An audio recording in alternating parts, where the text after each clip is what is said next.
Erev Tov, good evening, everyone. Thank you for joining us this evening, both to demonstrate your support for the Israel Policy Forum and to honor a true legend in our community, Israel Policy Forum's Advisory Council Chairman, Charles Bronfman.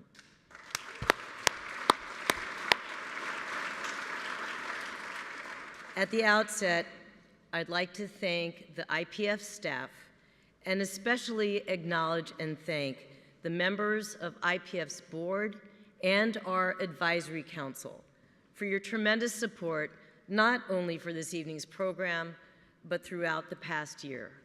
IPF board members, please raise your hands so that we can acknowledge you. Raise your hands. Even though it's a little dark, we can't really see you, but we know you're here. I would also like to say toda rabah to former Prime Minister Ehud Barak for participating in tonight's program, and I'd like to recognize member of Knesset Stav Shafir, who's also with us this evening. Finally, let me express my heartfelt thanks to Rita and Charles, and to Amanda Levin and Barry Schwartz, all of whom worked incessantly to make this evening so successful and special. While we are celebrating this evening, our thoughts are with the people of Israel in the wake of the apparent terror attack that took place earlier this evening in Arad, and our prayers are with the family of the victim. Let me start by stating the obvious.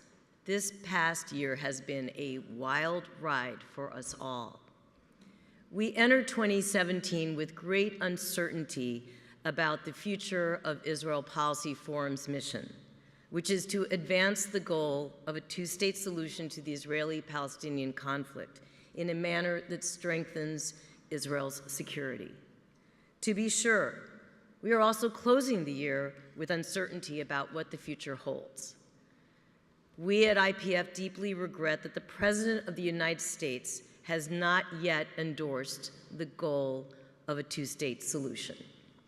And yet, we are encouraged that the administration has remained engaged.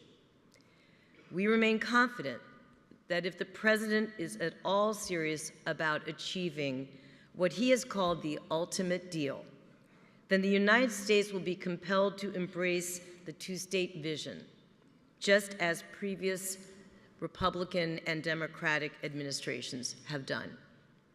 Because no matter how much the goal of a two-state solution is vilified or declared dead by its detractors on the far left or the far right, this simple fact remains. A two-state solution is the only viable path to resolve this conflict in a way that can ensure Israel's security and its future as a Jewish and a democratic state, while also providing for the fulfillment of Palestinian national aspirations. But we also recognize that unless and until the current leaders on both sides begin to display the kind of political leadership and courage they have avoided for far too long, the ultimate deal will remain elusive. We at IPF strongly believe that responsible strategic initiatives can and must be advanced to improve the situation on the ground and in the regional environment to help preserve the potential that a lasting, negotiated two-state solution will eventually be realized. Indeed, there are pragmatic measures that can be taken with encouragement from the United States in order to enhance Israel's security in the short term as well as the long term. And we strongly believe that efforts to promote dangerous, unilateral initiatives that would threaten any possibility to reach a two-state solution in the future must be resisted at all costs. In short, the two-state solution must be defended, and there is an urgent need for initiatives to ensure that it is not lost. This has been Israel Policy Forum's consistent message to American policymakers and Jewish communal leaders. During the past year, we have continued to engage with members of the administration and the U.S. Congress. We have promoted innovative and pragmatic policy ideas, and we have significantly expanded our educational programming and outreach to Jewish communities across the country by convening programs in partnership with national and local organizations, reaching leaders from across the spectrum, Democrats and Republicans, observant and secular, young and not so young.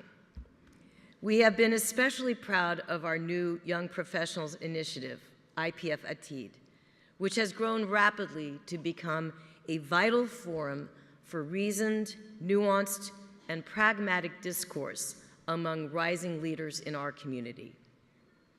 Fortunately, we are not alone in this work, and we are not alone in promoting these messages. Our efforts in the United States are strengthened by our continued strategic partnership with the Commanders for Israel's Security, an unprecedented network of over 270 retired generals from the IDF, the Mossad, the Shin Bet or Shabak, and the National Police.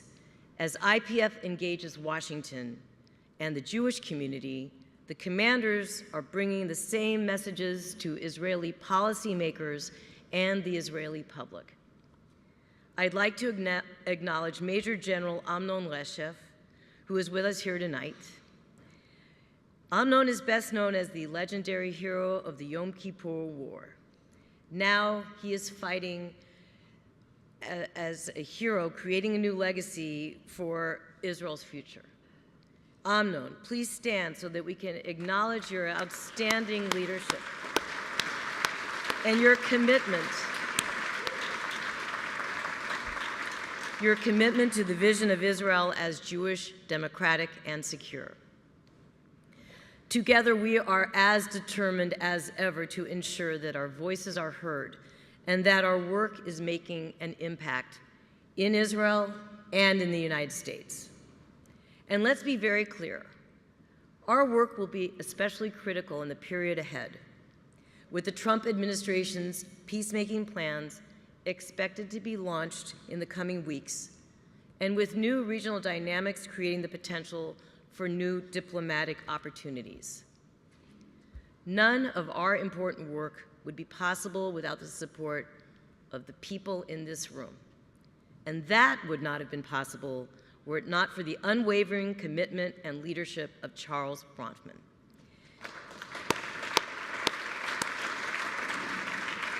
We are most privileged to have the opportunity to honor Charles tonight. To say that Charles is deeply passionate about ensuring a strong future for the State of Israel and for the Jewish people would truly be an understatement. Charles embodies what IPF is all about. He is fierce and unapologetic about his unwavering commitment to the State of Israel and the ongoing need to guarantee its security. He has no illusions about the challenges of achieving a two-state reality. But when Charles sees a challenge, he seeks solutions, and he works diligently to advance those solutions. Charles is a legend in our community because he views the work of safeguarding the future of Israel and the Jewish people as a personal responsibility. And Charles's personal commitment has been infectious. He takes the initiative, and he tirelessly enlists others in the work that must be done. I know that many of you in this room are familiar with Charles's ability to be authentic, convincing, and yes, persuasive. Charles may be the chair of our advisory council, but he does far more than advise our organization, or me personally for that matter. Charles's engagement and leadership have sharpened our strategic focus and enabled our organization to more than double in size, relevance, and impact in recent years. Working first with my predecessor, Peter Joseph, to revive Israel Policy Forum's work, Charles's efforts and commitment are now enabling our organization to take our work to the next level. Despite all of the clear obstacles facing our mission, we are well positioned to continue to expand our organization's reach and impact. And that would not have been possible without the support, energy, friendship, and leadership of Charles Bronfman.